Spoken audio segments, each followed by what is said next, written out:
O ano nangyayari dito? Bakit knockdown tong isa? Nagtapang-tapangan ang payat naman. Umiral na naman yung init ng ulo mo, no? Huwag mo naman saktan tong aso natin. Ano ka ba? Sino na lang ang kikilos dito kung mababali ang mga buto nito? Naku, mag-isip ka naman. Mapapakinabangan pa natin tong batan to eh. Wala talagang kwenta yung lumalabas sa bibig mo. Makalis na nga, baka mapatay ko pa yung hinayupak na yan. Taon 2008. Masbate, mainit ang sikat ng araw nang tumigil ang sinasakyang tricycle ng mag-asawang sina Manuel at Jinky sa tapat ng isang maliit na sari-sari store.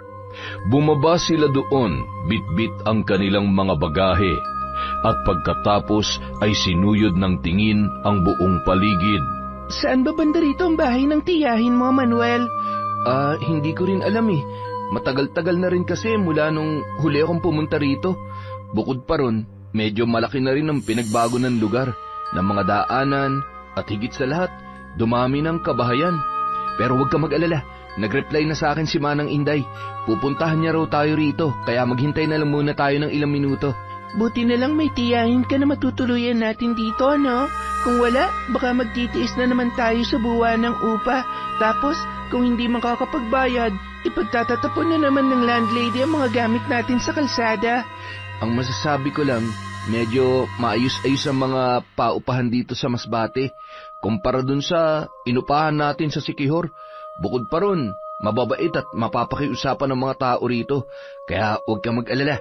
Hindi na natin dadanasin yung mga panggigipit ng landlady o nino man. Magbabagong buhay na tayo rito. Malayo sa ingay at higit sa lahat, walang mapanghusgang mga mata. Siya nga pala, nagugutom ka na ba? Gusto mo bang kumain muna? May nagluluto ng barbecue ron sa unahan. Baka gusto mo. Busog pa ako eh. Tsaka wala akong ganong kumain.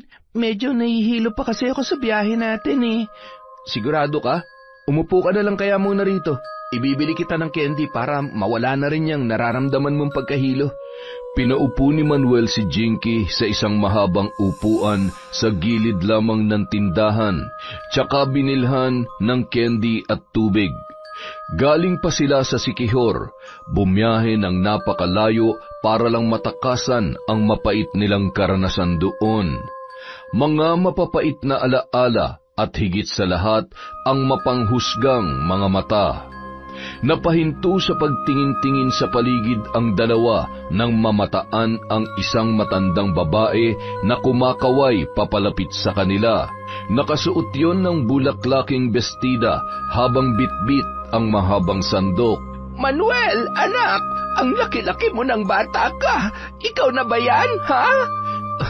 Wala pa rin po talaga kayong pinagbago, Manang Inday. Ang ingay-ingay niyo pa rin, ang sigla, at higit sa lahat, walang kupas ang ganda. Abay, siyempre, pumuti lang tong buhok ko sa ulo, pero yung ganda ko, hindi nagbabago. Tingnan mo, pak na pak. Pwede pang ipanlaban sa Miss Universe. Naku, bumanat pa. Di ba kung beauty queen ka, dapat mabilis kang kumilos? Subukan nga natin. Paano ba? Ay, oo. Tumakbo nga kayo mula rito papunta ron. Tingnan natin kung pwede pa talaga kayong ipanlaban sa Miss Universe. Ay, yun lang ang problema. Masakit ang tuhod ko ngayon. Pas muna tayo sa Miss Universe na yan. Sus, wala naman pala kayo eh. Kung hampasin kaya kita nitong sandok ko, makita mong bata ka. Biro lang, kayo naman. Tumaas na naman kaagad ang BP nyo. Ang gusto ko lang naman pong sabihin ay mas bagay sa inyo Miss Masbate kesa sa Miss Universe. Kasi wala maganda rito sa Masbate, kayo lang. Yun po yun. Tsaka kayo po ang pinakamaganda kong tiyahin sa balat ng lupa. Bakit? May balat ba ang lupa? Ha? Hindi ko rin po alam. Meron siguro. Siya nga po pala. Si Jinky po, asawa ko. Jinky, si Manang Inday. Yung sinasabi ko sa yung nakatatandang kapatid ni nanay. Magandang tanghali po, Manang Inday. Abay, may asawa ka na pala, Manuel. Nako, swerte mo naman at nakabingwit ka ng napakagandang babae. Buti talaga may pumatol pa sa'yo kahit nakaka-high blood yung biro mo. Ay, magandang tanghali rin. Ang ganda mo naman. Malas mo lang talaga at napulot mo tong pamangking kong mukhang unggoy. Wow, unggoy. Sakit naman nun, tiya. Grabe, kung makapanlait, parang hindi niyo ako kadugo. Huwag ka na magreklamo. Ang importante ay patas na tayo. Maingay ba ako? Pasensya ka na. Ganito talaga ang lahi namin. Walang tigil ang bunganga. Hindi naman po sobrang ingay. Para lang pong pag-aari nyo na tong buong lugar dahil sa lakas ng boses ninyo. Nako, masanay ka na. Ganito lang talaga kami. Siya nga pala. Ano nga ulit ang pangalan mo? Pasensya na at makakalimutin talaga ako sa mga pangalan. Pero sa usaping pagmamuka, matagal ako nakakalimot. Lalo na yung mga may utang sa akin. Jinky po. Jinky po ang pangalan ko, tiya. Ay, kay gandang pangalan.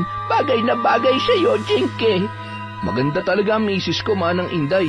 Magaling akong pumili Ay, sus, nambobola ka lang Jinky, huwag kang magpapadala rito, ha? Nasanay na po ako sa kanya, Manang Inday. Yan nga po ang rason kung bakit ako na in love kita mo na? Ngayon niyo po sabihin na malas siya sa akin. Ay, nahilo ko bigla sa inyo. Tara na nga. Nako, baka nasusunog na yung niluluto ko. Akin na yung ibang mga gamit ninyo at ako na magdadala. Nako, wag na po. Kaya na po namin to. Salamat nga po pala sa pagsundo sa amin dito, Manang Inday, kung hindi ko kayo pinuntahan, baka kung saan-saan na kayo nagsususuot ngayon. Matapos sabihin yon ng matanda, nagpatiuna na yung naglakad habang nakasunod naman sina Manuel at Jinky. Nang makarating sa bahay ni Manang Inday, kumain lang sila saglit at pagkatapos ay nagpahinga. Manang Inday, salamat po ulit sa pagpapatuloy niyo sa amin dito, Huwag po kayo mag-alala, maghahanap din po ako agad ng trabaho para makapag-ipon kami at makabukod na rin. Bakit nandito ka pa? Magpahinga ka na muna roon. Tsaka, walang anuman yon. Ang laki-laki kaya ng bahay na ito.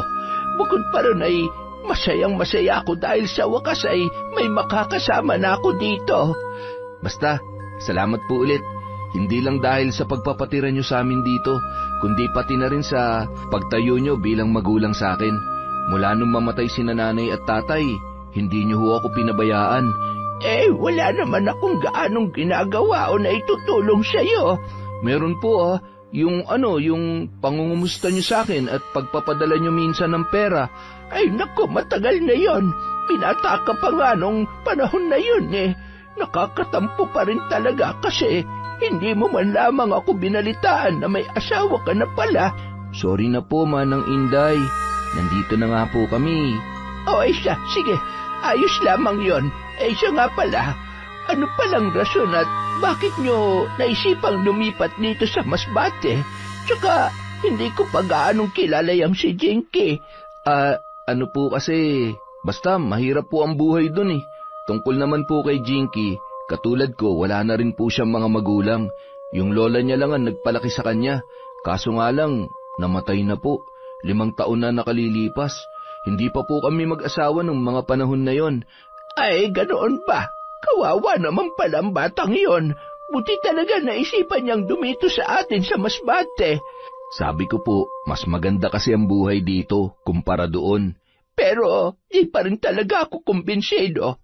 Dahil lang ba sa hirap ng buhay kaya kayo lumipat dito? O baka may iba pa kayong dahilan? Huwag niyo lang sabihing may tinatakasan kayong mga utang doon, ha? Nako, baka may biglang sumulpot na lamang ditong pulis ay aatakihin ako sa puso, makita mo? Grabe naman po kayo mag-isip. Wala po kaming utang doon. Nabayaran na namin bago kami nagpunta rito. Kaya wag po kayo mag-alala. Walang magpapaulan ng bala sa atin. Siya, sige. Sinabi mo oo nga pala. Sa usaping trabaho, matutulungan kita dyan. May kakilala ako rito na merong maraming trabaho. Baka pwede kang mamasukan sa kanya. Basta, sumama ka na lang sa akin bukas sa pag-aatid ng mga tinangkat na gulay sa mga suki ko, ha? Sigurado po kayo? Sige po, sasama po ako. Salamat po talaga, Manang Inday. Hulog po kayo ng langit sa amin. Salamat kan salamat. Siya, magpahinga ka na muna para makabawi ka ng lakas para bukas. Sige po, opo. Salamat po ulit. Maiwan ko na po kayo. Pupuntahan ko lang po si Jinky doon sa kwarto. Pagkatapos sabihin yon ni Manuel, Iniwan niya na ang matanda na noon ay abala sa pagtatanggal ng balat ng mani. Si Manang Inday ay matandang dalaga na kilala sa lugar bilang mapagbiro, palatawa at minsan naman ay masakit magsalita. Ngunit kahit ganoon ang matanda ay busilak pa rin ang kanyang puso. Siya lamang ang takbuhan ni Manuel sa tuwing may kailangan ang lalaki, sapagkat ang mga kamag-anak niya sa ama ay walang ibang ginawa kundi ang kutyain at laitin ang kanilang pamilya, dahil sa sila ay hamak na mahirap lamang. Napahinto sa harapan ng pintuan si Manuel, saka dahan-dahang lumingon sa maliit na salamin na nakapatong sa kaliwang bahagi. Pinagmasdan niya ang kanyang refleksyon at walang kurap na inaalala ang mapapait nilang karanasan sa Siquijor. Nung mamatay ang kanyang ina, ay sumugod naman ang kanyang ama. Menor de edad pa lamang si Manuel nung mga panahon na yon. Hindi niya alam kung ano ang gagawin at kung paano mamumuhay ng mag-isa. Tumira siya ng libre sa puder ng kapatid ng kanyang ama, ngunit sa kasamaang palad, ginawa lamang siyang sunod-sunuran at kaawa-awa ng tiyahin. Kaya sa labis na kalupitan ay lumayas ang binata, nagpakalayo-layo at naghanap ng trabaho. Sa murang edad ay natuto na siyang tumayo sa sarili niyang mga paa. Naranasan niya rin ang iba't ibang mabibigat na trabaho, katulad na lamang ng pagiging construction worker, tagapasan ng mga bigas at banye-banyerang mga isda sa palengke. 23 taong gulang siya nang nagkakilala sila ni Jinky. Wala na ring mga magulang ang dalaga katulad niya, ngunit swerte lamang yon dahil meron pa siyang lola na nag-aruga sa kanya. Kaso nga lamang ay namatay na rin yon, dahilan ng labis na pagkalungkot ng dalaga. Mabuti na lamang naroon palagi si Manuel para damayan siya anumang oras. Sa ilang taon nilang pagkakamabutihan ay naisipan na rin nila magsama at magpakasal. Akala nila noon masaya na ang buhay nila bilang mag-asawa, ngunit yon ay pawang kathang isip lamang, sapagkat halos araw-araw silang namuhay na puno ng mga panghusga ng mga tao sa kanilang paligid dahil lamang sa kumakalat na maling impormasyon sa kanilang lugar. Ang lola ni Jinky ay binansagan bilang hukluban, salot at alagad ng masamang espiritu. Subalit ang totoo ay mambabarang ang matanda na walang ibang ginawa kung hindi ang tumulong sa mga taong inaapi at inaabuso.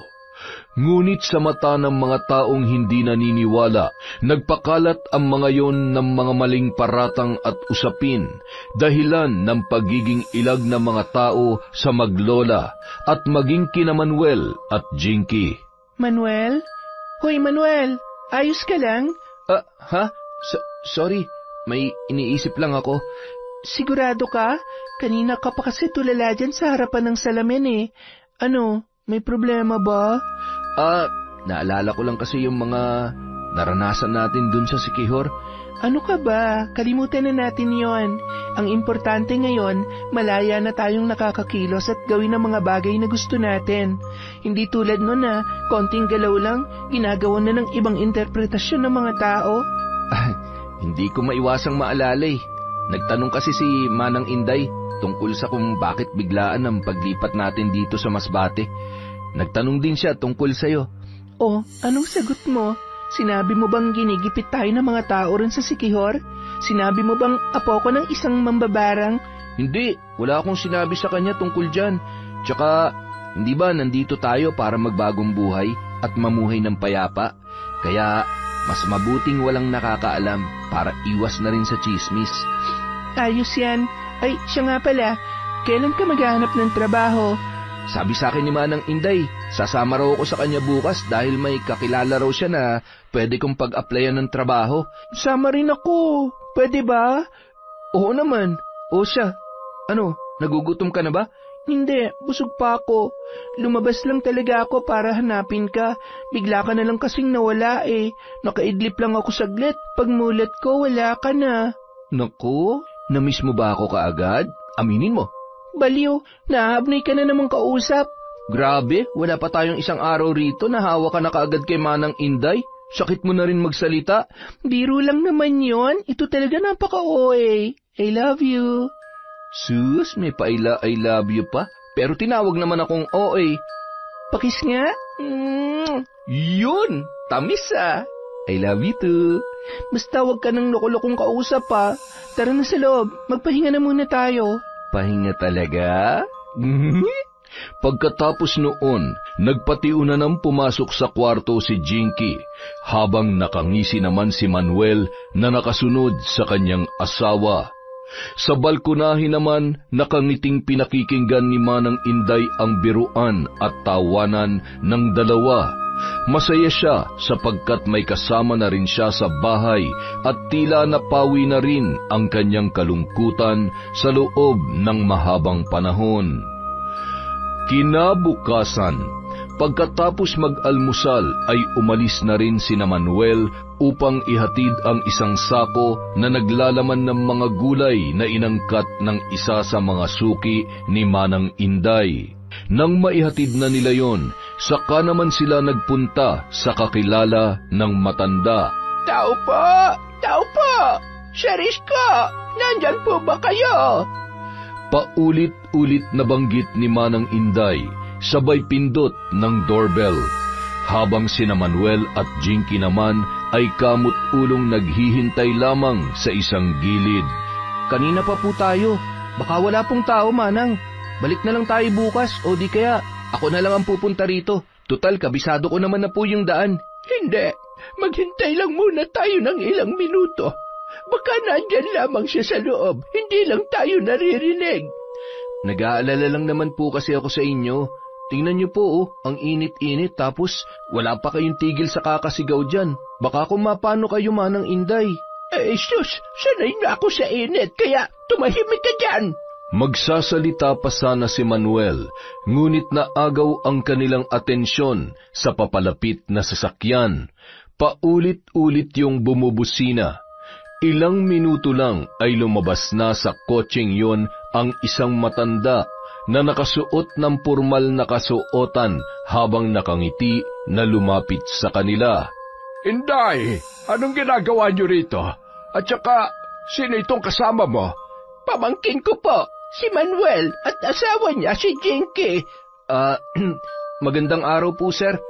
Magandang araw din, iho. Iha. Oh, Inday, ano nga ulit yung kailangan mo? At saka, may dala ba kayong mga gulay dyan? Ang sarap kasing humigop ng sabaw mamayang hapon. Sinadya po talaga namin kayong puntahan dito, sir, para sana humingi ng pabor kung ayos lamang po sa inyo. At sa usaping gulay po, ay meron tayo dyan, nakareserba na ito para sa inyo. Abay, yan ang gusto ko sa iyo eh. O siya, ano bang pabor yun? Ay teka, halik kayo, pumasok kayo. Doon tayo sa loob mag-usap. Matapos yun sabihin ni Isko, agad niyang binuksan ang gate. Dahan-dahan namang pumasok sina Manuel na noon ay walang tigil sa pagmamasid sa paligid at sa malaking bahay na nasa kanilang harapan. Nang makapasok sa loob, agad silang inasikaso ng isang katulong na kung pagmamasdang mabuti ay bagong gising pa lamang dahil sa tila magulo ang buhok nito. Kaya pala wala nagbubukas sa atin kanina pa. Tulog pa pala yung maid. Tingnan mo, may muta pa. Hey nako, yung bibig mo talaga. Itiko mo yan, baka marinig ka. Biro lang naman. Pero totoo naman yung sinabi ko, di ba? Tumahimik ka na sabi. O Inday, ano ang pabor yung sasabihin mo? Manghihiram ka ba ng puhunan? Ay, hindi po, sir. Kaya po kami nandito ay para sana mag-apply ng trabaho. Hindi po ako ang magtatrabaho kundi itong si Manuel. Baka naman po pwedeng kunin niyo siya bilang trabahador ninyo. Kahit ano pong trabaho, kayang-kaya po niyan. Abay, oo naman. Teka, saan ba kita pwedeng ipasok, iho? Ano ba? Ay oo, sa ano na lang, dun sa farm ko, sa manukan. 2 lang kasi sila ron, tapos yung mga manok doon ay dumadami na. Doon na lang kita pagtatrabahuhin. Ayos lang ba yun sa'yo, Manuel? Opo, ayos na ayos po sa akin yun. Yakang-yaka po yun. Salamat po. Walang anuman. Huwag ka mag-alala, madali lang naman ang trabaho doon. At saka, 3 naman kayo, kaya sigurado ko na hindi ka mahihirapan. Iba-iba nga pala ang manok ko sa farm. May mga panabong, may mga nangingitlog, at mga pangkarne. Basta matutuwa ka ron. Madali lang po yan, kumpara po sa mga naging trabaho ko noon. Ayos naman pala. O siya, kailan mo ba gustong magsimula? Pwede po ako kahit bukas na kaagad. Sige, puntahan mo na lang ako rito pagkatapos mo mag-agahan. Ihahatid kita sa unang araw ng trabaho mo para na magganahan ka at para rin maipakilala kita sa magiging mga kasama mo roon. Naku, maraming salamat po talaga. Ang bait niyo po, sobra. Pagpalain po nawa kayo ng Diyos. Salamat din. Basta, sigurado bukas na ha. Baka kasi magbago pang isip mo. Yung sahod pala kada buwan ko ibinibigay. Ayos lang po. Salamat po na marami, Sir Isko. Ilang beses ka nang nagpasalamat. Baka maging santo na ako niyan. Kahit na nakakarindi ay uulitin ko pa rin ang sinabi ni Manuel. Maraming salamat po, Sir Isko. Ay, wala yun, Inday. Sabi ko naman sa'yo, lumapit ka lamang sa akin kapag may kailangan ka. Lagi ko huyang tinatandaan. Siya, aalis na po pala kami. Salamat po ulit, lalo na po sa merienda. Walang anuman. Mag-iingat kayo. Tsaka, Manuel, kita tayo bukas, ha? Tumango lamang si Manuel bilang tugon at nagpakawala ng malapad na ngiti. Sa kasumunod kinaman ng Inday papalabas. Kinabukasan, maagang gumising at nag-agahan ang lalaki. Pagkatapos ay nagmamadaling pumunta kina Isko. Bit-bit ang isang maliit na bag na naglalaman ng mga gamit na inihanda pa ni Jinky para sa kanya. Nang makarating sa mansyon ng magiging amo, ay namataan niya kaagad ang matanda sa may balkonahe, habang sinisipat ang kanyang kinatatayuan. Oh, Manuel, akala ko hindi ka na darating. Ano, kumain ka na ba, ha? Magandang umaga po, sir. Opo, tapos na po akong kumain. Tsaka, pasensya na nga po pala kung medyo natagalan ako. Naglakad lang kasi ako papunta rito sa inyo para po makatipid. Sayang kasi yung gagastusin ko pang pamasahe. Ay nako, ang kuripot mo naman bata ka. Pero ayos din yan. Siya nga pala, yan lang bang dadalhin mo mga gamit? Karamihan sa mga tao ko ay nagdadala ng maraming pamalit. Kasi Lunes ng umaga nandun ka na, tapos uuwi ka Sabado ng umaga para mabantayin yung mga manok natin doon. Alam mo naman sa panahon ngayon, dumadami na ang mga magnanakaw. Pero wag ka mag-alala. May kubo naman ako doon kung saan kayo pwede matulog at magpahinga. Ayos lang po yun. Tsaka sinadya ko po talagang kontian lang ang dala ko para hindi naman gaanong mabigat. Bukod pa ron, marunong naman po ako maglaba. Abay, mabuti yan. O siya, sige na. Maghanda ka na at bibiyahin na rin tayo maya-maya lang. At tsaka, hindi naman malayo rito yung farm. Ang totoo niyan, dyan lang yun sa kabilang barangay. Dun sa malaking patag, malayo-layo nga lang sa mga kabahayan. Teka, siya nga pala. Maiwan na muna kita sandali, ha? Magbibihis lamang ako saglit. Sige lang po. Tsaka, salamat po ulit, Sir Isko. Ngumiti lamang ang matanda bilang tugon kay Manuel. Saka hinabilin ang lalaki sa katulong nito, nakagigising lamang nung mga sandaling yun. Samantala, sa labas ng malaking kubo sa isang farm ay naroon sina Dodoy at Jomar na abala sa paglalaro ng baraha habang tinutungga ang tig-isang bote ng alak. Sa kanilang harapan ay may maliit na lamesa kung saan may nakahain na adobong manok na ginagawang pulutan ng 2. 8:00 pa lamang ng umaga noong mga oras na yun, ngunit ang 2 ay tila languna sa alak habang walang tigil sa paghalakhak. Ano, hindi pa ba luto yung mga itlog doon? Ano ba akala mo, Magic? Wala pa ang 10 minuto mula nung isalang ko sa kalan Ay, nako, napagulo mo. Di nakakatuwa yung para ng pagsagot mo. Ay, naku naman. ipapaalala ko lang sa'yo ha, pareho lang tayong trabahante dito, kaya limitahan mo yung pagiging palautos mo sa akin. At saka grabe kang makasta, akala mo naman ikaw ang boss dito. Ay nako, daig mo pa si Boss Isko eh. Si Boss Isko? Heh, buti bihira na lang dumalaw dito yung matandang yun. Huwag na sana siyang dumalaw kamo, kasi baka mabuking tayo sa mga pinaggagawa natin dito. Ano bang pinag-aagagawa natin? Wala naman ah. Sa katunayan nga, babait natin trabahante eh. Mabait talaga. Kasi nga nakakalimutan natin pakainin minsan yung mga manok niya. Bukod pa ron, binibili lang naman natin ng alak yung kita sa mga itlog eh. Ginagawa rin natin pulutan yung mga manok niya. At hindi lang yun. Ang sarap nitong tambayan natin kasi malayo sa mga kabayan. Walang istorbo. Oh, di ba ang responsable natin? Pero dapat doble ingat pa rin kasi hindi natin alam. Baka bigla na lang sumulpot yung iskong yun. Kaya ikaw, lakayan mo yung mga mata mo ha. Mas malaki ang mata mo, kakasyabu. Kaya ikaw magbantay. Eh, oo nga pala, may natira pa bang pera mula sa kita sa mga itlog at karne ng manok? Baka kasi pag hinalaan na tayo ni boss eh. Ano ka ba? Baka nakakalimutan mong matalino ako. Kayang-kaya kong lusutan yan. Marami pa sanang sasabihin si Jomar, ngunit natigilan siya nang matanaw ang sasakyan ni Isko sa di kalayuan. Papasok yun sa farm na ikinagulat ng dalawa. Uy Jomar, lagot na. Anong lagot na? Tulungan mo ako iligpit ng mga to. Leche, kasalanan mo to eh. Oh, anong kasalanan ko? Binanggit-banggit mo pa kasi ang pangalan ng matandang yan, kaya yan tuloy dumating.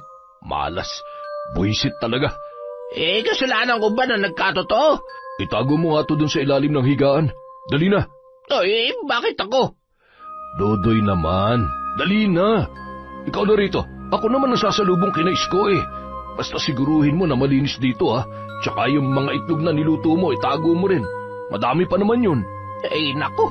Kung di lang kita pinsan ako, baka matagal na kitang sinapak eh. Oy, oy, yung bibig mo. Baka nakakalimutan mong mas matanda ako sa'yo. Oo na. Siya, punta mo na si boss. At saka, libangin mo muna para malinis ko na maayos to rito. Tinapik na lamang ni Jomar ang balikat ni Dodoy bilang tugon. Saka mabilis na nilapitan ang sasakyan ng kanilang amo na noon ay kakahinto lamang sa kanilang garahehan. Ilang segundo lamang ay lumabas na ng kotse si Isko kasama ang bagong tauhan na si Manuel. Magandang umaga po, boss. Oh, Jomar, magandang umaga rin. Si Dodoy nasaan? Nandun po sa kubo, may kinuha lang saglit. Napadalaw po kayo. Kukunin niyo na po ba yung pera na buwan ng kita natin dito? Ay, hindi pa.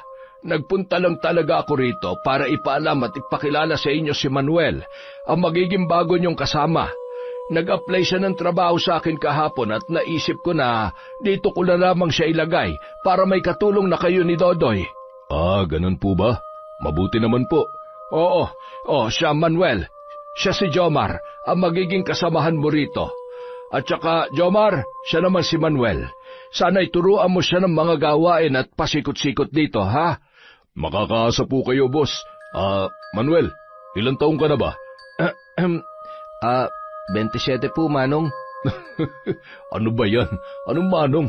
Nako, nagmumukha naman akong matanda niyan eh. Kuya Jomar na lang, mas maayos pa. At saka, 40 anyos pa lang naman ako. Mukha lang matandang tingnan pero binata pa ako. Sorry po, Kuya Jomar. Ikinagagalak ko po kayong makilala. Ikinagagalak din kita makilala, Manuel.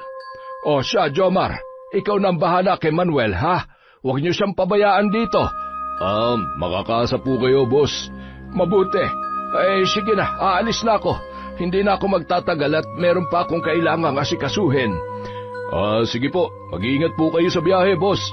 Salamat. Manuel, tumawag ka lang sa akin kapag may kailangan kayo, ha? Opo, Sir Isko. Salamat po uli sa paghatid sa akin dito. Nang makaalis ang matanda, ay naiwan naman sina Manuel at Jomar na tinatanaw ang papalayong sasakyan ni Mang Isko. Leche, buisit talaga, oh. Ano po yun, Kuya Jomar? Ay, wala. Ang sabi ko, sumunod ka sa akin dun sa kubo. Magsasalita pa sana si Manuel, ngunit masamang tingin lamang ang ipinukol sa kanya ni Jomar. Upang makisama ay sinunod na lamang yon ni Manuel. Tila hindi niya rin maipaliwanag ang mabigat na aura ng lalaki, at kung titingnang mabuti, parang hindi noon nagustuhan ang pagdating niya sa kanilang farm. Nang nasa harapan na sila ng kubo, lumabas naman doon si Dodoy na nagpakawala ng malalim na buntong hininga. Kasabay noon ang paulit-ulit na pagkamot sa sariling batok. Oh, nasaan na si boss? Tsaka, sino naman to? Bagong kasama raw natin dito. Kayo na lang ang mag-usap, inaantok ako eh. Oh, saan ka pupunta? Matutulog, malamang inaantok nga eh. Kahit kailan talaga, Jomar, wala kang kwentang kausap. Marami pang pinagsasabi si Dodoy, ngunit tinalikuran lamang siya ni Jomar. Habang si Manuel naman ay kunot noong napatingin sa dalawa. Inaamin niya sa kanyang sarili na nakaramdam siya ng pagkabastos sa mga asal na ipinakikita ng dalawa niyang makakasama. O anong tinitingin-tingin mo dyan? Magtrabaho ka na. Di ba trabaho ang pakay mo rito? Oh, eto ang galon. Painumin mo ng tubig yung mga manok. Tsaka yung mga itlog, timbangin mo. Yung magkakaparehas ng size, ilagay mo sa isang tray. Ano, kuha mo? Mawalang galang na po, Manong. Kakarating ko lang kasi. Hindi ko pa po alam ang mga pasikot-sikot at gawain dito. Pwede niyo po ba akong turuan? Anong turuan? Magpapainom ka lang ng manok, mahirap ba yun sa'yo? Tsaka, anong manong? Bata-bata ako pa kaya para tawagin mo ako ng ganyan. Ay, ganyan po kasi yung nakasanayan kong tawag sa mga nakatatanda sa akin. Pasensya na po kayo. Ayaw ko na ganon. Ano akala mo sa akin, chuper sa jeep? Naku ng teteng, umiinit ang ulo ko eh. O siya, Kuya Dodoy na lang ay tawag mo sa akin. Ikaw, ano ang pangalan mo? Manuel po, Kuya Didoy. Anong Didoy? May lahi ka bang bingi, ha? Dodoy! Dodoy ang pangalan ko! Ay, sorry po. Magkasintunog po kasi, pero pwede po bang magpatulong muna ako sa inyo? Kahit ngayong unang araw ko lang po. Huwag po kayong mag-alala, madali naman po ako matuto. Ay, nako. Sige na nga. Sumunod ka sa akin. Tsaka yung gamit mo, ilagay mo na lang dyan sa lamesa. Nakakaya kasi sa'yo kung bibit-bitin mo pa yan doon. Tanging pagtango lamang ang isinagot ni Manuel at marahang ngumiti. Nang mailapag niya na sa lamesa ang bag, ay saka naman siya patakbong sumunod kay Dodoy na noon ay mabilis na naglakad, papunta sa kulungan ng mga manok. Tinuruan siya ng lalaki sa lahat ng kanyang gagawin, mula sa pagpapainom, pagpapakain, pagturok ng mga gamot, at maging sa pagsasaayos ng sukat ng mga itlog. O ano? May tanong ka pa ba? Kung may tanong ka pa, tanong mo na. Basta wag lang yung paulit-ulit, ha? Wala na po akong tanong, Kuya Dodoy. Salamat po pala. Walang kwenta yung salamat na yan. Ang gawin mo na lang, dahil bago ka, ikaw ang bahala rito sa buong linggo. Ikaw ang kikilos. Basta, lahat-lahat, para madali mo matutunan. Ako po lahat ang gagawa ng mga itinuro ninyo? Hindi mo ba naintindihan? Ay, pasensya na po, pero ano po kasi, ang dami pong mga manok na pansabong, tapos itong mga itlog pa. O ano, aangal ka ba? Kung ayaw mo magtrabaho, umuwi ka na lang sa inyo. Total, hindi ka naman namin kailangan dito ni Jomar. Ay, wala po, ayos lang po sa akin. Pasensya na po talaga, Kuya Dodoy. Sige na. Ayos na tayo. Basta sundin mo na lang yung mga inutos ko, para wala tayong problema. Opo. Matapos sabihin yun ni Manuel, sinimulan niya ng pakainin ang nasa 50 pirasong mga pansabong na manok, maging ang mga inahin at pangkarne na nasa lagpas 500 ang dami. Pagkatapos noon, pinainom niya pa yon ng tubig. Binilang niya rin ang napakaraming itlog at inilagay lahat sa tray. Akala ko magiging madali ang trabaho ko rito, pero mas madali pa pala nung nasa construction ako. Kasi doon may katulong ako. Hindi tulad dito na nakakangalay sa kamay tapos wala pang kausap. Unang araw pa lang pero nakakapagod ng sobra. Kaya ko ba to? Makakatagal kaya ako rito? Buti sana kung maganda yung trato ng mga kasamahan ko. Kaso unang araw pa lang, parang inaabuso na ako. Bulong na lamang ng lalaki sa sarili, saka tiningnan ang dalawang kasamahan na noon ay kumakain na ng pananghalian, habang siya naman nagtsatsaga sa pagbibilang ng mga itlog. Huminto muna siya sa ginagawa at nilapitan sina Jomar. "Oh, tapos ka na ba ron?" Hindi pa po, Kuya Jomar. Babalikan ko na lang po yun mamaya. Kakain lang po ako saglit. Ay nako, naubos na namin yung kanin. Magluto ka na lang ng para sa'yo at saka kumuha ka na lang dun ng itlog para ulam mo. Oh, anong tinitingin-tingin mo dyan? Gusto mo bang ako pa magluto para sa'yo, ha? Hindi po. Ako na po. Kayang-kaya ko po yun. Gano'n naman pala eh. Di kumilos ka na. Bawal ang kukupad-kupad dito, Manuel. Siya nga pala. Pagkatapos mong kumain, lagyan mo ulit ng tubig yung painuman ng mga manok. Tapos siguruhin mo ring tama ang pinaglalagyan mo ng mga itlog, ha? Opo, Kuya Jomar. O siya, sige. Umalis ka na sa harapan ko. Nang makaalis si Manuel sa harap ng dalawa, wala namang tigil sa paghalakhak si Dodoy, habang nakatingin kay Jomar na pinipigilan ang pagtawa. Silang dalawa ay magpinsan na parehong iniwanan ng mga asawa dahil sa kanilang pagiging mabisyo. Nakita lang sila ni Isko sa kalsada noon na nagiinuman. Mabait ang matanda, kaya tinulungan niya sina Jomar at Dodoy para makapagtrabaho sa kanya ng makapagbagong buhay at makapagsimula ring muli. Kaya dahil sa pagiging mabuti ni Isko ay magwawalong buwan na ang dalawa sa farm. Ngunit sa kabila ng kabutihang yon ay ang bisyo pa rin nila ang nangingibabaw. Ayos din pala kasama ang batang yun, no? Tingnan mo, parang tuta. Sunod-sunuran lang sa atin. Kanina medyo uminit ang ulo ko nung malamang may bago tayong kasama rito eh. Pero ngayon, ang masasabi ko lang, pwede palang gawing katuwaan ng batang yun. Ang saya nga kasama eh, parang aping-api. Walang hiya ka kasi. Oh, bakit ako? Ikaw nagsimula, nag-utos dyan. Pero ayos din yung ginawa mo. Jomar, paano kung magsumbong yan kay Boss Isko? Di yan. Sino ba siya para paniwalaan ng matandang yun? Tsaka huwag kang mag-alala. Tayong matagal dito, kaya sigurado kung tayong pakikinggan ni Boss Isko. Pero paano kung umalis siya? Di wala na tayong paglalaruan. Di umalis siya. Mabuti rin yun para walang sagabal sa atin dito. Ay, siya nga pala. Bumili ka nga ulit ng alak. Medyo nabitin ako kanina eh. Bigla na lang kasing dumating yung buwisit na yan kasama yung uugod-ugod mong boss. Hanep ka rin talaga. O siya, akin ang pera. Nandun sa loob. Ikaw na lang ako kumuha. Basta, walang bote ha. Hindi na umimik pa si Dodoy. Bagkus ay iniwan na lamang si Jomar na nakangising tiningnan ang kalalabas lamang na si Miguel. Hoy, saan ka pupunta? Kukuha lang po ako ng itlog na pang-ulam. Bakit po, Kuya Jomar? May kailangan po ba kayo? Kumuha ka ng 3 manok doon, tapos magpainit ka ng tubig. Ihawin mo, pangpulutan namin mamaya. Alam po ba yan ni Sir Isko? Abay, hindi mo ba ako susundin, ha? Tsaka bakit kailangan pa malaman ni Isko? Ako nandito. Ako ang pinagkakatiwalaan niya, kaya sumunod ka na lang, bago pa uminit ang ulo ko sa'yo. Hindi na lamang umimik pa si Manuel. Bagkus ay sinunod niya na lamang si Jomar.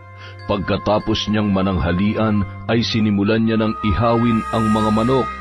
Nang maluto yon ay saka naman niya yon binigay kina Dodoy at Jomar na noon ay walang tigil sa kakatawa habang naglalaro ng baraha.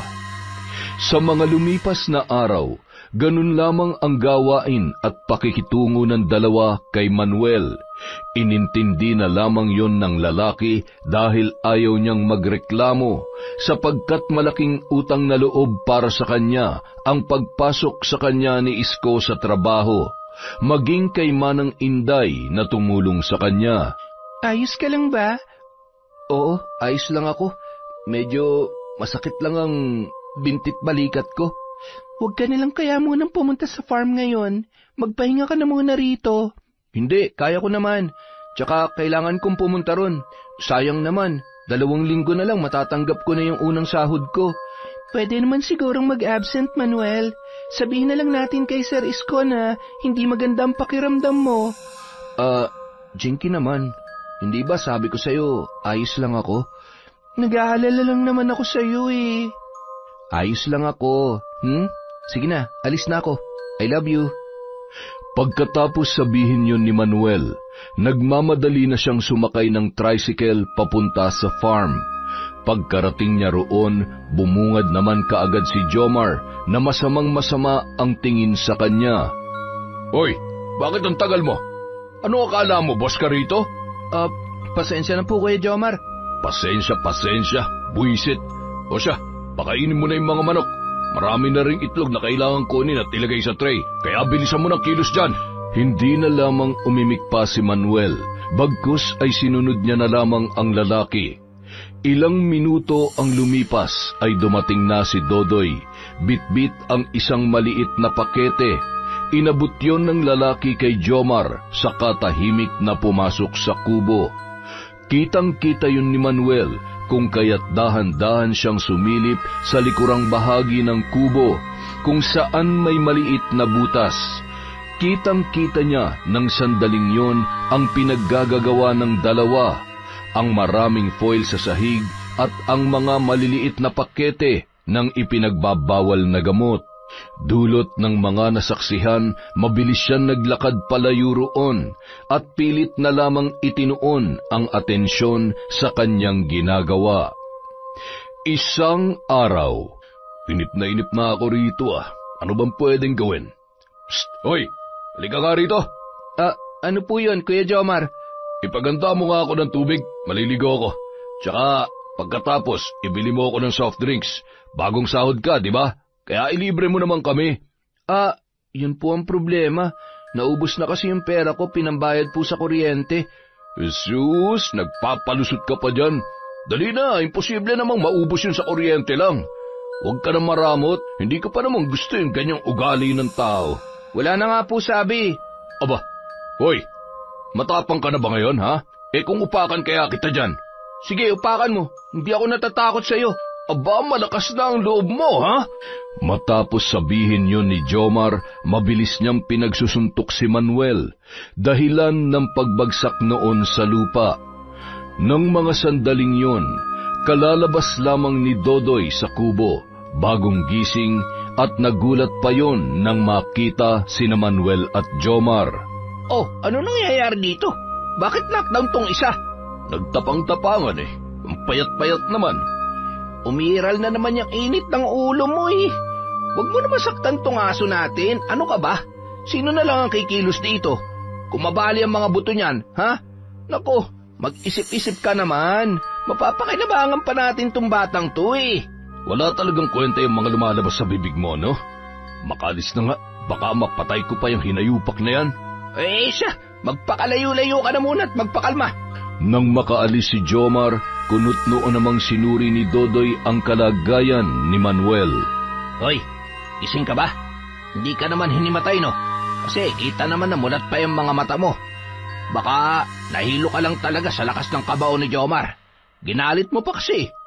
Alam mo namang kasing tikas ng katawan nun si Manny Pacquiao. O ano, ayos ka lang ba, ha? Tumayo ka na dyan. Dahan-dahang tumayo ang lalaki at saka paika-ikang naglakad papalayo. Binangga niya pa si Dodoy na noon ay nakangising nakaharang sa kanyang daraanan. Naisin man niyang huminto na lang sa pagtatrabaho ay hindi niya naman magawa, sapagkat malaki ang utang na loob niya kay Isko, at unti-unti na rin siyang pinagkakatiwalaan noon. Hindi rin niya kayang magreklamo dahil sa ayaw niya ng gulo. Alam ni Manuel na sa oras na magsumbong siya sa matanda ay maaari pa yung ikalala ng sitwasyon, at ang mas matindi pa, baka lalo siyang pagmalupitan ni na Jomar at Dodoy. Sa mga lumipas na araw, ganoon pa rin ang mga pangyayari sa loob ng farm. Sunod-sunuran pa rin siya sa magpinsan. Hindi na lamang siya umiimik sa tuwing nag-uutos ang dalawa upang hindi sasaktan ng mga yon. Isang umaga. Hello, Manuel. Ang tagal mo sumagot Ilang ulit na rin kitang tinatawagan. Pasensya na po, Sir Isko. Hindi ko po kasi narinig yung ringtone ng cellphone. Kaya ayun, hindi ko po nasagot yung tawag ninyo. Ayos lang. Siya nga pala, nasaan ka ngayon? Pauwi po ako sa amin. Bakit po? Dumaan ka muna rito sa bahay. May pag-uusapan tayo. Opo, sige po. Ibababa ko na muna po itong tawag. Kita na lang po tayo dyan. Matapos sabihin yun ni Manuel, pinatay niya na ang tawag at ibinalik ang atensyon sa kalsada. Ilang minuto lang ay huminto na ang sinasakyan niyang tricycle sa harapan ng gate ni Namang Isko. Nakaabang na rin doon ang matanda na malapad ang pagkakangiti nang siya ay makita. Sir Isko, sorry po kung natagalan ako. Ano po yung pag-uusapan natin? Doon na tayo mag-usap sa loob. Kumain ka na ba? Hindi pa nga po eh. Nagkape lang po ako sa farm kasi balak kong sa amin na lang kumain pagka-uwi. Maraming ulam dyan. Ipagbabalot kita mamaya. Dalhin mo sa inyo. Tatanggapin ko po yan. Salamat po ng marami, Sir Isko. Walang anuman. O siya, sumunod ka na sa akin. May ipapakita ko sa iyo. Magtatanong pa sana si Manuel, ngunit tinalikuran na siya ng matanda at pagkatapos ay nagpunta sa likod bahay kung saan may ilang sasakyan na nakaparada. Marunong ka bang mag-drive, Manuel? Hindi po ako marunong magmaneho ng kotse, sir. Pero motor po, marunong ako. Bakit niyo po naitanong? Kukunin niyo po ba akong driver ninyo? Nako, hindi ko kailangan ng driver kasi marunong naman ako mag-drive. Okay po. Pero bakit niyo po natanong kung marunong ako mag-drive? Kasi may ibibigay ako sa iyo. Malaking tulong to para mabawasan ang gastos mo sa pamasahe. Tsaka para pwede ka ring umuwi at pumunta sa farm kahit anong oras mo gustuhin. Pero laging tatandaan na trabaho muna at tuwing Sabado lamang ang uwi kapag day off mo. Motor? Ibibigay niyo ho sa akin yan? Sigurado po ba kayo? Siguradong sigurado. Ayaw mo ba? Libre po ba yan? O kakaltasin niyo po sa sahod ko? Libre ito para sa iyo. Kaya tanggapin mo na. Sa ayaw at sa gusto mo. Naku, nakakahiya naman po. Tsaka, bakit po ako ang bibigyan niyo niyan? Bakit hindi sina Kuya Jomar at Kuya Dodoy? Matagal na po sila sa farm at sila yung mga nauna niyong trabahante doon. Bibigyan ko rin sila, pero hindi pa sa ngayon. At saka, bawal bang bigyan kita nito? Tanggapin mo na. Sa katunayan nga ay para na rin kitang pamangkin, Manuel. Dahil si Inday, tinuturing ko rin yung sarili kong kapatid. Naku, nakakahiya po, sir, pero salamat ho ng marami. Tatanggapin ko po ito kahit nakakahiya man. Ay nako, huwag ka na mahiya sa akin. O siya, gamitin mo na yan pauwi sa inyo. Basta sigurado ka na kaya mong imaneho yan, ha? Huwag po kayo mag-alala, marunong po ako nito. Mabuti naman. Sige na, umuwi ka na para makapagpahinga ka na rin. Bukas babalik ka na naman sa farm. Basta, ingatan mo tong motor. Tumawag ka na lang sa akin pag merong problema. Opo, maraming salamat po talaga, Sir Isko. Pagpalain po kayo nawa ng Diyos. Walang anuman. Mag-iingat ka pa uwi. Tanging pagtango na lamang ang sinagot ni Manuel bilang tugon sa sinabi ng matanda. Masaya niyang pinaandar ang motor ng mga sandaling yun at walang kupas naman ang kanyang pagngiti hanggang sa siya ay makauwi. Kaninong motor yan? Sa akin. Maganda ba? Huwag ka nga magbiro ng ganyan. Kanino nga yan? Akin nga. Binigay sa akin ni Sir Isko. Sigurado ka? Bakit ka naman niya bibigyan ng motor?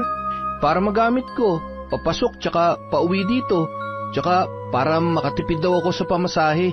Bukod pa ron, malakas si Manang Inday kay Sir Isko. Kaya eto, maganda ba ang bago kong motor? Maganda yung motor pero yung may-ari, hindi. Grabe ka naman sa akin. Hindi mo ba ako na-miss, ha? Hindi, pasensya na. Tsaka, sino ka ba naman para ma-miss ko? Sino ko? Siyempre, ang pinakagwapo mong asawa. Ang kapal mo talaga. Sus, kau naman, di na lang sumakay. Siya nga pala, si Manang Inday nasaan? Tsaka, may dala pala akong mga ulam dito. Bigay sa atin ni Sir Isko. Maagang umalis si Manang Inday Ang sabi niya, maniningil daw siya ng utang. Ganun ba? O siya, mauna na lang tayong kumain. Sige, akin na yan. ihanda ko lang dun sa lamesa. Ikaw naman, maligo ka tsaka magbihis ka. Ang baho mo. Grabe naman talaga. Bago pumasok sa loob ng bahay, tiningnan niya pa ng mabuti ang bagong motor na ibinigay sa kanya ng kanyang amo. Pagkatapos ay sinundan na sa loob ang kanyang asawang si Jinky. Kinabukasan, 4:00 pa lang ng madaling araw ay nasa farm na si Manuel. Pinarada niya ang motor malapit sa may kubo sa ilalim ng malaking puno ng mangga at tinakpan yon ng tarpaulin para hindi mainitan kung sakaling sumikat ng matindi ang araw. Ganadong-ganadong magtrabaho si Manuel nung umagang yon. Hindi rin mawala-wala sa kanyang muka ang napakalapad na pagngiti. Naging inspirasyon niya ang motor upang mas lalo pang sipagan ang kanyang pagtatrabaho. Samantala, Uy, Dodoy, maglaga ka nga ron ng itlog. Damihan mo, ha? Inak ng teteng naman talaga, kagising ko lang, nag-uutos ka na kaagad. Sa malamang, sino bang uutusan ko? Wala rito yung tuta natin. Hintayin na lang natin, dadating din yon. Anong hintayin? Gutom na ako. Dali na. Magluto ka na ron. Ikaw na magluto. Ikaw na gugutom eh. Aba, huy, Dodoy, baka nakakalimutan mong... Mas matanda ka sa akin? Naku, tigil-tigilan mo na nga ako, Jomar. Kabisado ko na yung mga linyaan mong yan eh. Teka, kaninong motor yan? Motor? Nasaan? Ayun oh. Aba, oo nga no. Tara, tingnan natin. Nagpatiunang naglakad si Jomar papalapit sa kinaroroonan ng motor. Sumunod naman sa kanya ang kanyang pinsan na si Dodoy. Ang ganda nito bagong-bago. Kanino kaya to? Kay Seris ko siguro. Pero nasaan siya? Tsaka ang aga pa para pumunta siya rito. Baka nandyan lang yung matandang yun. Nagtitingin-tingin ng mga manok. Tingnan mo nga. Jomar naman, ang dami mong utos. Namimihasa ka na talaga eh. Susunod ka ba o gugulpihin kita? Oo na, ang init ng ulo mo eh. Teka, si Manuel ba yan? Ang aga niya naman yata, pero mabuti na rin na nandito na siya para may utusan na tayo. Bata! Hoy! Hoy, bugok! Lumapit ka nga rito, bilisan mo! Tawag ni Jomar kay Manuel na noon ay papalapit na sa kanila. Bit-bit ang 2 galon na tubig. Ano po yun, Kuya Jomar? Siya nga po pala. Tapos ko na pong pakainin yung mga manok. Pinainom ko na rin ng tubig. At yung mga itlog, nabilang ko na po at nailagay ko na sa tray. Mabuti naman kung ganon. Siya nga pala. Kaninong motor yan? Akin po yan. Brand new? Grabe, ang yaman mo naman, bata. Bigay lang po sa akin yan. Nino? Sa kakilala ko lang po, Kuya Jomar. Sinong kakilala ba yan? Anong pangalan? O baka naman may hindi kami nalalaman. Mukha ka pa namang sip-sip. Po? Ano pong ibig niyong sabihin? Ang ibig kong sabihin, kanino galing to? Bakit hindi mo mabanggit ang pangalan niya? Huwag mo sabihin si Isko ang nagbigay sa iyo niyan. Ano, si Isko ba? Mukha pa namang papaborituhin ka ng matandang yun. Hindi po, Kuya Jomar. Galing po yan sa pinsan ko. Siya, sige. Sinabi mo eh. Ganda, Grabe, mamahalin to. Nasaan yung susi? Pairam naman oh. Pasensya na po pero hindi ko po pinapahiram yung motor ko kung kani-kanino lang eh. Anong sabi mo? Ba't tinatanggihan mo ba ako, ha? At saka anong kung kani-kanino lang? Kilala mo naman kami. Ang sabihin mo, maarte ka lang. Napakahinayupak mo talagang bata ka. Uupakan kita dyan eh. Gusto mo bang isako kita? Sige po, isako nyo. Ano bang akala nyo sa akin? Takot sa inyo? Uy, Kuya Jomar, malaki lang yung katawan mo pero yung utak mo singliit ng langgam. Anong sabi mo? Mabilis na sinunggaban ng suntok ni Jomar si Manuel na noon ay nanlilisik na rin ang mga mata sa galit. Nagpagulong-gulong ang dalawa sa lupa habang walang tigil sa pagsusuntukan. Hoy! Kayong dalawa, tumigil nga kayo dyan! Jomar, kaya aga-aga pinatulan mo na naman yung bata! Sino bang hindi papatol? Sinabihan pa naman ako maliit ang utak. Sabihin mo nga, Dodoy, paano ako kakalma ng ganon, ha? Naku naman, oo. Tigilan mo na yan, Jomar. Hoy, bata, pairam muna nito, ha? Patawa-tawa pa ang lalaki habang hawak ang susi ng motor. Pagkatapos ay sabay silang pumasok ni Dodoy sa kubo. Naiwan naman noon si Manuel na walang tigil sa kakaubo, kasabay din noon ang pag-agos ng dugo sa kanyang ilong. Tumayo siya at umupo sa mahabang upuan sa labas lamang ng kubo. Sa ilang minuto niya roon ay lumabas naman sina Jomar at Dodoy. Pormadong-pormado ang dalawa habang hinahagis-hagis pa sa ere ang susi ng motor ni Manuel. Akin na yung susi ng motor ko! Mga peste kayo! Itiko mo yung bibig mo, kung hindi paduduguin ko ulit yan. Huwag mo nang patulan yan, Jomar. Tara na! Hoy bata, tumabi ka nga. Pahiram muna nito motor mo, ibabalik din naman namin mamaya eh. Hindi, akin na yung sabi. Ang ingay mo! Tatabi ka ba o gusto mo itali kita patiwarik dyan sa puno? Tabi! Pagkatapos sabihin yon ni Jomar ay mabilis niyang itinulak si Manuel, dahilan ng pagkatumba ng lalaki. Umalis na rin ang dalawa pagkatapos noon, dala-dala ang motor ng kanilang katrabaho. Sinubukan pa yung pigilan ni Manuel, ngunit wala naman siyang nagawa. Wala rin siyang tigil sa pagsisisi sa sarili dahil sa dinala niya pa sa farm ang motor na alam niya namang pwedeng pagdiskitahan ng magpinsan. Kinagabihan, 8:00 na ng gabi nang bumalik sina Jomar at Dodoy. Langung-lango ang dalawa sa alak.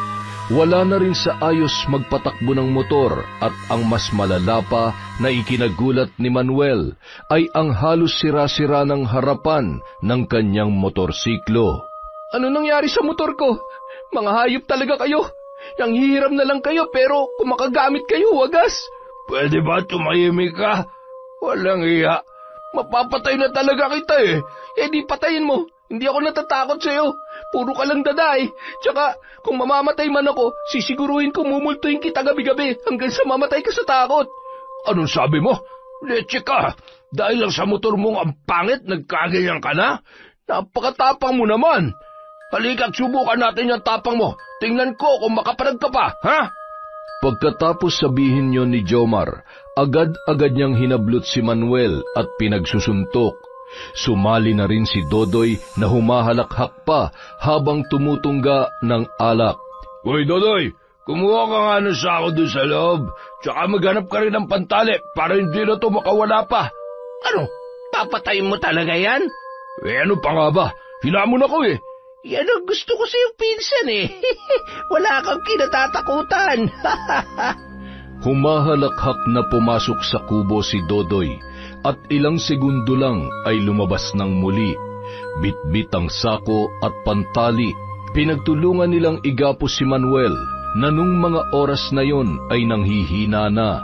Hinampas pa nila ng bote ang lalaki dahilan ng pagkawala ng malay noon. Ilang minuto lang ang lumipas ay pinasan ni Jomar si Manuel. Dinala nila yon sa bahagi ng farm kung saan masukal at may sapa. Mga walang hiya kayo. Pagbabayaran yung lahat ng ito. Sisiguruhin kong mas malala pa ritong dadanasin ninyo. Hoy Jomar, buhay pa pala to eh. hayaan mo. Mamamatay din yan mamaya. Bago nila ipasok sa sako ang lalaki, ay pinaso pa nila yun ng sigarilyo. Nang masigurong hindi na makagalaw, ay pinagtulungan nila yung ilagay sa loob ng sako. Saka inihagis sa may tubig. Pagkatapos noon ay humahalakhak silang umalis at hindi na nilingon pa ang kalunos-lunos na nangyayari kay Manuel. Samantala, sa isang madilim na bahagi ay naroon ang isang matandang babae na napatakip sa kanyang bibig matapos masaksihan ang ginawa ng dalawang kalalakihan sa isang kaawa-awang lalaki. Nang masigurong wala na ang mga yon, saka naman siya lumabas sa kanyang pinagtataguan at mabilis na nilapitan ang naaanod na sako. Kinuha niya yon saka tinulungang ilabas doon si Manuel. Pagkatapos ay tinanggal niya rin ang tali sa kamay at paa nito. Diyos ko, iho, naririnig mo ba ako? Ha? Tulungan niyo po ako. Parang awa niyo na po. O siya, sige, Kaya mo bang tumayo? Ang sakit po ng binti ko. Ay nako, sino ba ang mga yon? Bakit nila ginawa to sa'yo? Tsaka, anong pangalan mo? Taga saan ka? Manuel po ang pangalan ko, taga kabilang barangay. Pwede niyo po ba akong tulungan? Ang sakit po ng katawan ko.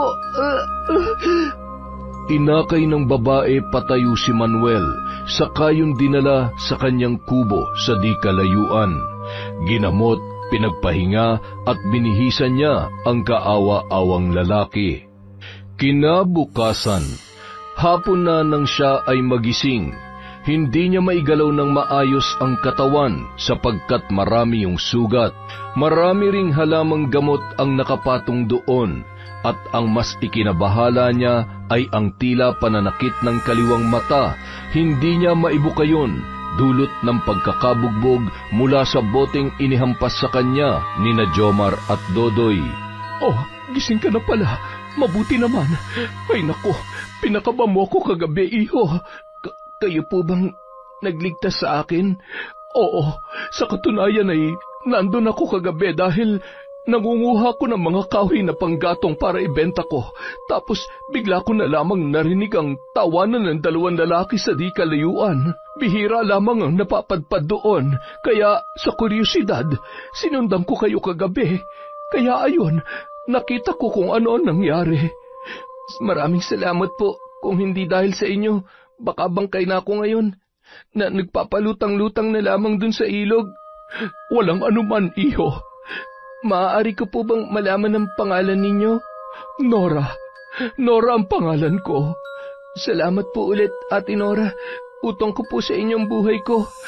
Wala yun, Manuel. O siya, kumain ka na. Pagpasensyahan mo na't malunggay lang ang ulam natin, ha? Hindi ko kasi kayang bumili ng karne. Ayos lang po ito. Maraming salamat po talaga. Aabutin na sana ni Manuel ang maliit na mangkok, pero pinigilan siya ni Nora. Sinubuan siya ng babae at pagkatapos ay pinagpahinga. Gustuhin niya mang umuwi, ngunit hindi niya magawa dahil nahihirapan siyang tumayo at hindi siya makapaglakad ng maayos. Makalipas ang ilang araw, nasa kubo lamang siya ni Nora hanggang sa makabawi na siya ng lakas. Nais niya mang tawagan ang tiyahin at asawa ay hindi niya magawa dahil naiwan sa farm ang kanyang cellphone. Bukod pa ron, wala ring cellphone si Nora na maipapahiram sa kanya. Sabado na po kasi bukas, kailangan ko na pong umuwi. Baka po mag-alala yung asawa ko at saka yung tiyahin ko. Sige, bukas ihahatid kita sa inyo. Sigurado ka bang kaya mo na? Yang kaliwang mata mo, kailangan mo yang ipa-check up. Pakiramdam ko po, bulag na yata itong kaliwang mata ko. Pero wag po kayo mag-alala. Ang mahalaga po ay buhay ako. Paano naman yung binti mo? Parang nabali na yata ang buto niyan. Naigagalaw ko naman po itong isa. Ang importante po talaga ay makauwi na ako sa amin. O siya, bukas, sa ngayon ay magpahinga ka na lang muna dyan. Matapos sabihin yon ng babae, iniwan niya na si Manuel na nakaupo sa kawayan na upuan habang hawak-hawak ang kahoy na ginawa niyang tungkod upang makapaglakad. Kinabukasan, 5:00 pa lang ng umaga ay nasa kalsada na sila na nag-aabang ng tricycle para masakyan. Nakatalukbong noon si Manuel upang ikubli ang pagkakakilanlan at pag-iingat din kung sakaling dumaan sina Jomar at Dodoy. Nang makarating sa bahay ni Manang Inday ay agad na nakita ni Manuel si Jinky na kalalabas lamang bitbit ang arinola. Sino po sila? Teka, Manuel, ikaw ba yan? Mahal ko. Sandali, ano nangyari sa'yo, ha? Mahabang kwento, Iha. Pwede bang sa loob na lamang natin pag-usapan? Sige po, pasok po kayo. Manuel, halika rito. Agad na inalalayan ni Jinky si Manuel papasok sa loob ng bahay. Sumunod naman si Nora na mabilis na isinarado ang pintuan. Nagulat naman si Manang Inday nang makita ang kondisyon ng kanyang pamangkin. Maluhaluhang nag-usisa ang matanda. Maging si Jinky na noon ay seryoso ang muka na nakatingin sa kanyang asawa. Inilahad naman ni Nora ang mga nasaksihan mula noong una hanggang sa pagliligtas niya sa lalaki. Kinuwento rin ni Manuel ang nangyari mula sa pang-aabuso at pang-aalipusta ni na Jomar at Dodoy, maging ang pagtatangkang pagtapos sa kanyang buhay. Bakit hindi mo kinukwento sa akin ang tungkol dyan? Manuel naman, sana nagsabi ka at saka lumipat tayo rito para magbagong buhay. Pero bakit ganito? Hindi ko naman inaasahan na aabot sila ng ganun eh. Ganun pa rin yon. Sana nagsabi ka, asawa mo ko eh. Tigilan nyo na yan. Ang importante ay buhay si Manuel. Nora, maraming salamat sa pagliligtas mo sa pamangkin ko. Walang anuman yon. O siya, uuwi na ako. Manuel, magpahinga ka't magpalakas, tsaka magpa-check up ka rin. Salamat po talaga ng marami, Ate Nora. Bago po kayo umalis, kumain ho muna kayo. Salamat, pero doon ako sa bahay mag-aagahan. Inihatid ni Manang Inday si Nora sa labas. Binigyan ng matanda ang babae ng mga gulay bilang pasasalamat sa pagliligtas nito sa kanyang pamangkin. Naiwan naman sa loob sina Manuel at Jinky na seryosong nag-uusap nung mga sandaling yon. Magbabayad yung mga hayop na yun sa ginawa nila sa'yo. Lagot sila sa akin. Makikita nila. Ha? Anong gagawin mo? Magpapakabruha. Ha? Anong ibig mong sabihin? Ipaparamdam ko sa kanilang hagupit ng ating paghihiganti. Anong hagupit? Naguguluhan ako sa'yo. Huwag mo sabihin, babarangin mo sila. Hindi ka naman mambabarang tulad nung lola mo, hindi ba? Oo, pero tinuruan niya pa rin ako. Anong gusto mong gawin ko? Tumahimik na lang at hayaan sila sa ginawa nila sa'yo? Hayaan mo na lang na batas ang humusga at magparusa sa kanila. Ano? Ikukulong lang, tapos makakalaya rin at makakapanakit ulit? Ang mga taong ganyan, dapat tinuturuan ng leksyon, Manuel. Marunong kang mambarang, iha? Napalingon ang dalawa sa may pintuan, kung saan seryosong nakatingin sa kanila si Manang Inday. Ha? Opo, tinuruan po ako ng lola ko nung nabubuhay pa siya. Paano ba yan? Tutulungan kita. Basta maparusahan lamang ang may gawa nito kay Manuel. Po? Ayos lang po sa inyo na gumamit ako ng barang? Oo, basta magtusa lamang sila. Manang Inday, Jinky, ano ba kayo? Hayaan nyo ng batas na humusga sa kanila. Tumahimik ka, Manuel! Hindi na nakaimik pa si Manuel. Bagkus ay hinayaan ang asawa at tiyahin na mag-usap. Tumawag din si Inday kay Isko at ibinalita ang mga nangyari. Galit na galit ang matandang may-ari ng farm kina Jomar at Dodoy nang malaman ang kanilang pinaggagawa. Saan kayo pupunta? Sa lugar kung saan namumugad ang mga demonyo may gawa niyan sa'yo. Ano? Jinky, delikadong gagawin nyo. Manang Inday, makinig naman kayo sa akin, oh. Pupuntahan namin sila roon para makita kung paano sila aarestuhin ng mga pulis. Pulis? Tumawag na ho kayo ng pulis? Ako, hindi. Pero si Isko, oo. Kaya humanda na ang dalawang yon. Ay siya, tumito ka lang, ha? Sasama po ako. Hintayin niyo lang po ako. Saglit lang. Manuel naman, huwag na matigas ang ulo. Dito ka na lang at magpahinga. Hindi ka nga makapaglakad na maayos eh. Baka mapahamak ka pa doon. Sige na, magpalakas ka na lang dito sa bahay. Napatango na lamang si Manuel at sinundan ng tingin ang asawa. Naghanda muna sina Jinky at Manang Inday bago umalis at nagtungo sa farm. Samantala, habang nakasakay sa tricycle ay hindi maiwasan ni Jinky na maikuyom ang kanyang mga kamao. Napahawak siya sa kanyang bulsa kung saan naroon ang isang kwintas na ipinamana pa sa kanya ng kanyang yumaong lola. Ang kwintas na yon ay sumisimbolo sa kanilang lahi na mambabarang. Ang palawit noon ay mukha ng kanilang sinasamba sa tuwing gumagawa sila ng ritual o orasyon. Ayos ka lang ba, iha? Malapit na pala tayo. Ayos lang po ako, Manang Inday. Kayo po. Ay, siya nga po pala. Mamaya kung may makita kayong maaari natin magamit sa pambabarang. Kunin niyo po at ibigay niyo po sa akin. Katulad ng ano, iha? Pasensya ka na. Wala talaga akong alam tungkol sa pambabarang. Hindi nga ako naniniwala sa ganoon dati, pero ang sabi-sabi ay totoo raw yon. Pero huwag kang mag-alala. Naniniwala ako sa iyo, basta hindi mo lamang ikapapahamak yan. Huwag po kayo mag-alala, Manang Inday, lalo na't ang ating pinaghuhugutan ay ang magturo ng leksyon sa mga nagkasala at bigyan sila ng karapat-dapat na parusa sa salang kanilang ginawa kay Manuel. Mapanganib po ang pambabarang kung sama-sama kayong gagamitin laban sa mabuting tao dahil maaaring malupit ang balik nun sa akin. Mabuti naman kung ganon. Basta kung may maitutulong ako, sabihan mo lamang ako kaagad.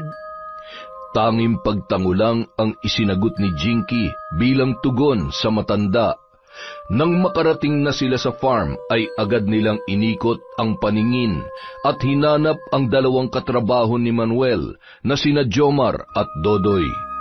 Agad naman nilang namataan ang dalawang lalaki sa harap ng kubo kung saan masayang nag-iinuman habang naglalaro na naman ng baraha. Galit na lumapit si Jinky at kasabay noon ay ang pagsipa niya sa lamesa, dahilan ng pagkatumba noon at pagkahulog ng mga bote ng alak. Hoy, baliw ka bang babae ka? Sino ka ba para mag-amok dito, ha? Buisit ka. Wala kang respeto. Ano bang kailangan mo? Tsaka paano ka nakapasok dito? Kumalma ka lang muna, Jomar. Ako nang kakausap dyan. Miss, ano bang kailangan ninyo? Pwede ba mag-usap tayo ng mahinahon? Ang ganda mo pa naman, sayang. Napahinto sa pagsasalita si Dodoy dahil sa malakas na sampal ni Jinky na mas lalong ikinagulat ng dalawang lalaki. Aba, hoy, bakit mo ako sinampal? Wisit ka. Pinakiusapan na nga kita ng maayos tapos sasampalin mo lang ako. Baliw ka ba? Gusto mong makatikim nitong kabaw ko? Mga hayop kayo! Anong ginawa niyo kay Manuel, ha? Wala kaming ginagawa kay Manuel. Tsaka, yung lalaking yun, hindi na namin yun nakikita dito. Mag-iisang linggo na. Hindi ba, Jomar? Oo, totoo yun. Akala nga namin ay ayaw niya na magtrabaho dito eh. Mga sinungaling kayo. Aamin kayo o hindi? Nababaliw ka na ba talaga? Ano bang pinuputok ng butsi mo, ha? At saka, anong sinungaling? Pwede ba umalis na kayo? Dodoy, palisin mo na yung mga yan dito. Magsasalita na sana si Dodoy, ngunit nagulat sila nang may dumating na mga pulis sa farm. Kasama noon si Isko na seryoso lamang ang muka. Anong ginagawa dito ni Sir Isko? At saka, bakit may kasama siya mga pulis? Magmamaang-maangan pa talaga kayo, ha? Siya, huwag na kayong tumakas at nang hindi na magkagulo pa. Ano? Tumahimik ka nga, matanda ka. Wala kaming kasalanan. Buisit. Dodoy, takbo! Pagkatapos sabihin yon ni Jomar, kumaripas na siya ng takbo. Kasunod naman si Dodoy na tila nahihilo pa dahil sa kalasingan. Agad naman silang hinabol ng mga pulis. Mabuti na lamang ay naabutan sila at napusasan kaagad. Bosisko, wala kaming kasalanan. Tumahimik ka, Jomar. Alam ko na mga kabulastugan na ginagawa niyo rito at pati na rin ang pagtangkang pagpatay kay Manuel. Ano? Wala kaming ginagawa kay Manuel. Maniwala kayo, boss. Gusto kong malaman mo na buhay si Manuel at alam na namin ang lahat-lahat. Buisit. Wala kaming kasalanan, sabi. Nagsisinungaling lang ang Manuel na yan. Siya pa talagang pinaniniwalaan nyo. Kami nga itong matagal na nag-aalaga nitong farm nyo. Marami pang pinagsasasabi si Jomar, ngunit nagulat silang lahat nang biglang bumula ang bibig ng lalaki. Kasabay noon ang pagsirit ng dugo sa kanyang ilong. Ganoon din ang nangyari kay Dodoy na ikinagulat ng mga kapulisan. Si Jinky naman, masama lamang ang pagkakatitig kina Jomar at Dodoy. Hawak-hawak niya nung mga sandaling yon ang kwintas na ginagamit niya sa pambabarang at ang isang bote na naglalaman ng pinong sanga ng balete, kamagong at tugas.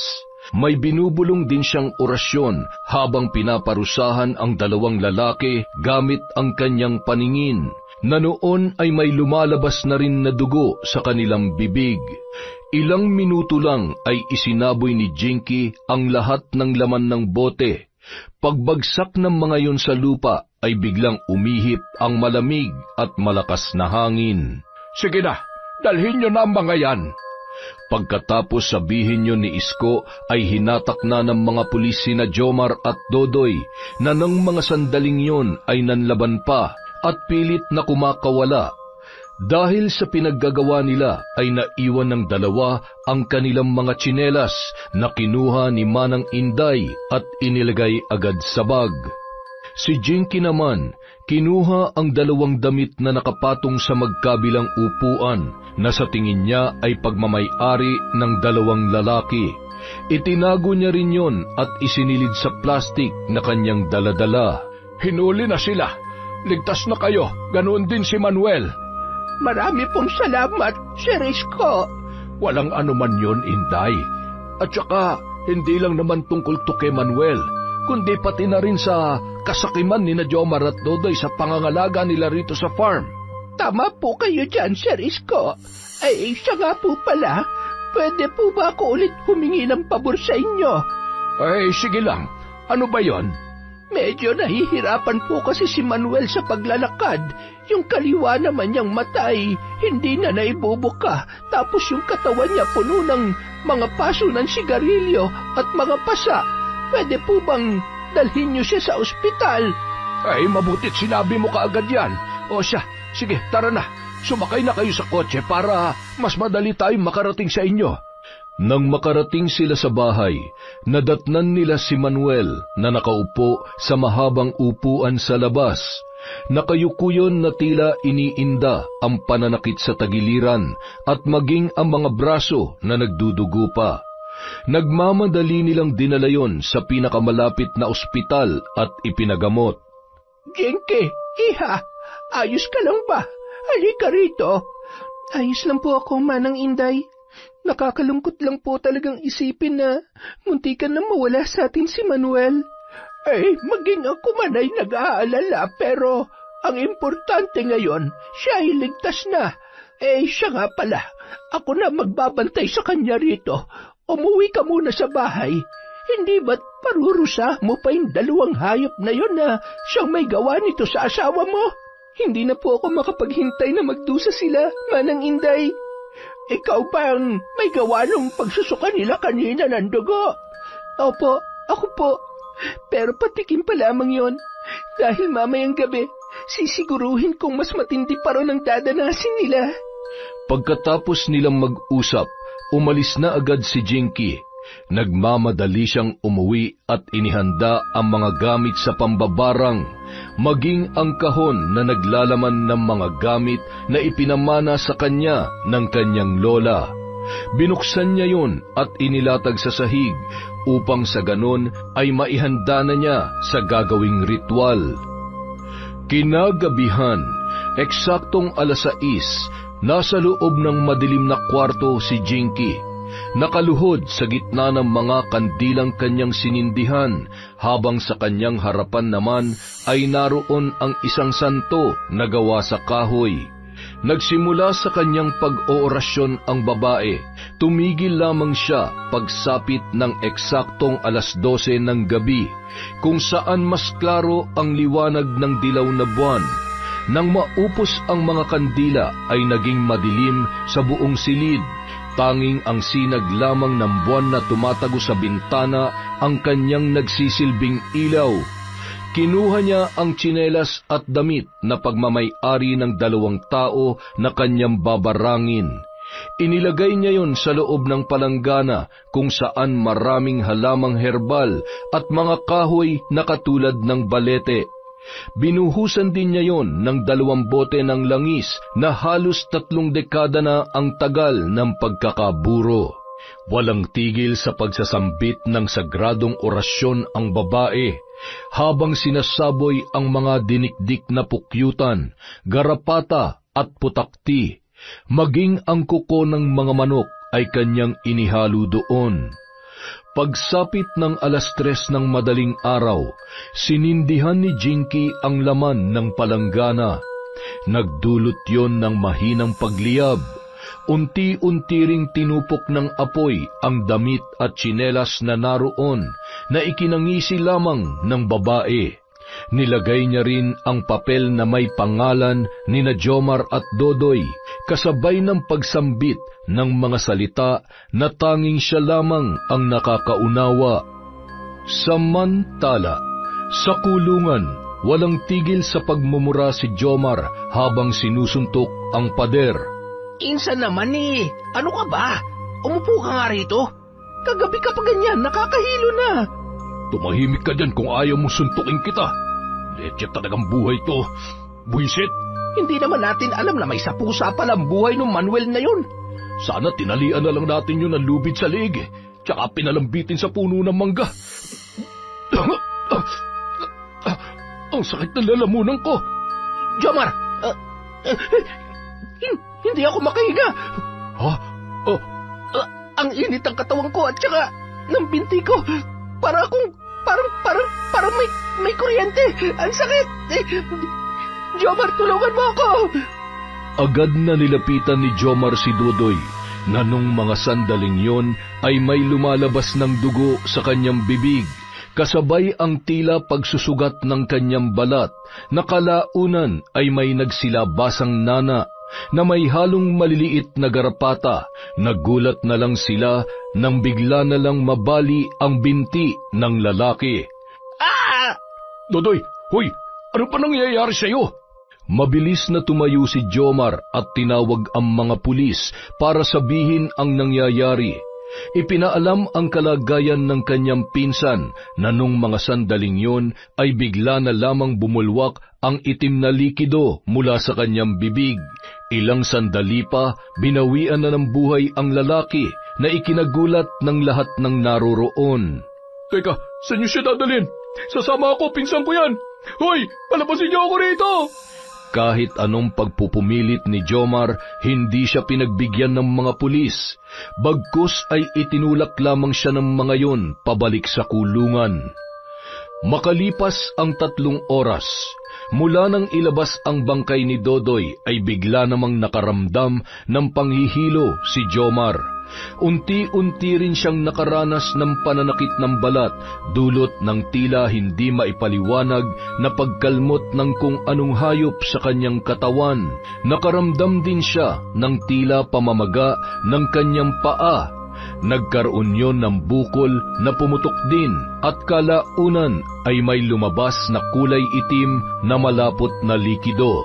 May kahalo yung mga putakti.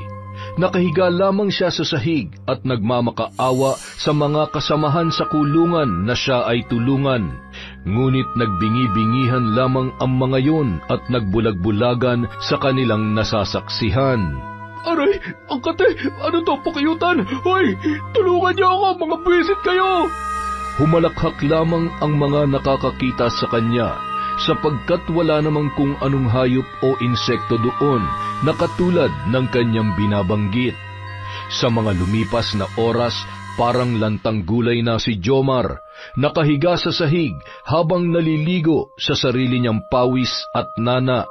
Nilalangaw na rin siya ng mga sandaling yon, mabuti na lamang ay na-rescue siya at nadala sa ospital.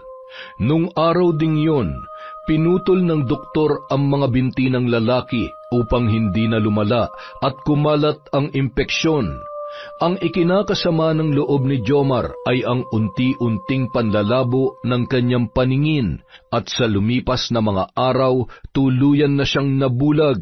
Dinala rin siya sa mental hospital sapagkat tila nasisiraan na siya ng bait. Samantala, grabe ang mga nangyari nitong nakaraang araw.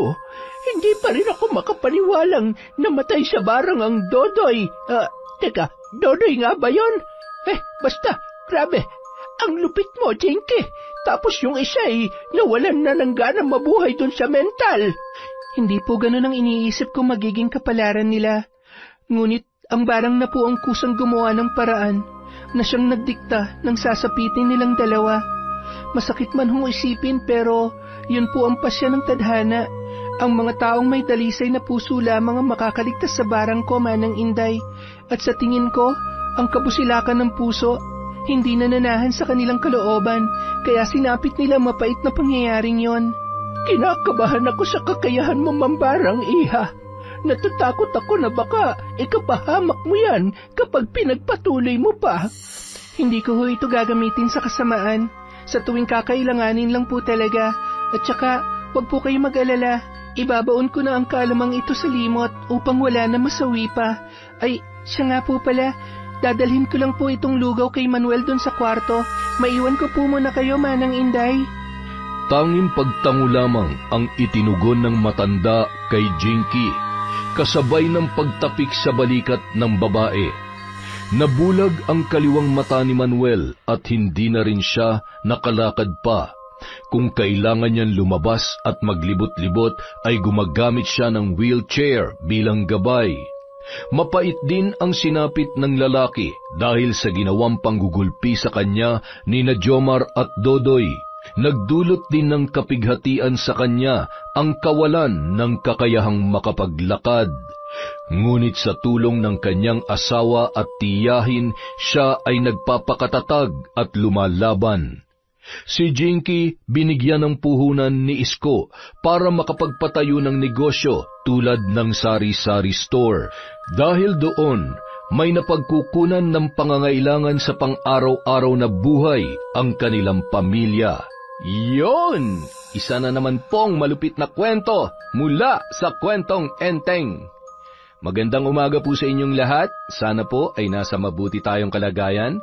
Huwag po tayo masyadong magpapakapagod. Magpahinga kung kinakailangan. Alagaan po natin ang ating mga sarili. At dahil dyan, meron tayong shoutout. Wala nang masabi si Enteng. Simulan na lang po natin kay Lent TV2. Hi po kay Chris Alcantara, kay John Esa, kay Thelma Carasawa, kay Zen Messina from Amadeo, Cavite. Hi po kay Christy Gaitan, Honey Austria, Lady Dam. Shout out po kay Estelita Bagares, kay Janet Castillo, kay Edgardo Fontanilla, kay Christine Guevara, Janaya Dagison, tama po ba yung pronunciation ko? Hi din po kay Noemi from Batangas, kay Luz Viminda Rapas at mga taga Caloocan. Hello po kay Janet Vergara of Pampanga from Joe Bert, San Juan. Hello kay Dimples Yumi. Hi kay Jasmine Vicente, kay Leng Crochet. Hi kay Rai, kay Cataleja Soto, kay OFW TikToker. Hi kay Romelyn Delfino, Sherlyn Gumansing, Lucy San Jose. Hi din po kay Marcos Balingasa, kay Mea Espiritu, Billy Ray, Jenny May, Ray Buendia from Lucy Buendia. Hi kay Cat Burglar Cutie, kay Desiree De Los Santos. Shout out kay Gay Somodio, kay Manny San Mamot Mapadtaya, kay Jessica Sobremonte, Jenny May Madriaga, Mamiliana Nalugon, Estela TV. Hi po kay Baby Dang Cordero, Alfreda Alano, Roslen Rodriguez, kay Cindy Pajo, kay Mayumi Cañete, Leia Tan, Rowena Magbanwa, Catalina Bertulfo. Hi po kay My Favorite Song Collection 2, Hala Application, Owner Heart, Maki at sa anak-anakan nilang magaganda at pogi from Arius Evangelio.